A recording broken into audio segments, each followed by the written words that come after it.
Si vous vous faites chier en décembre sur League of Legends, c'est normal parce qu'il ne se passe rien. Et aujourd'hui, dans ce premier épisode de Planet of Esports League of Legends, on va voir la Kespa Cup. La Kespa Cup, c'est une coupe qui se déroule en Corée en général en décembre. C'était déjà le cas l'année dernière où les bros s'étaient imposés en finale contre D+, sur le score de 3-1. Cette année, la Kespa Cup revient dans un format différent. On voit ça tout de suite. Les 10 équipes de Corée sont de retour pour la Kespa Cup. Cependant, les rosters ne seront pas exactement ceux pour 2026. L'absence de BDD qui ne jouera pas cette coupe après ces Magnific World. C'est un peu le cas sur certaines équipes. On a des joueurs académiques qui vont jouer à la place des joueurs officiels. Je vous laisse regarder un petit peu sur la page Wikipédia les changements. Cependant, les équipes coréennes ne seront pas toutes seules. Cette année, 4 équipes invitées participeront à la Cup. Une équipe du Vietnam avec des joueurs All-Star. La même chose pour le Japon.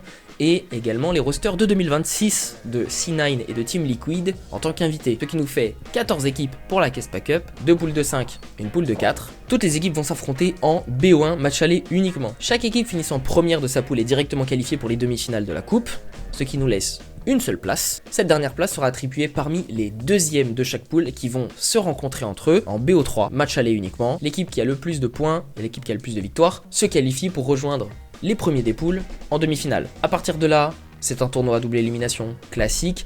Les demi-finales seront en BO3, puis les 3 matchs restants en BO5. Voilà, vous savez tout. Plus de ça, on ne pourra pas suivre ça sur Twitch de façon officielle. C'est une exclusivité Disney+.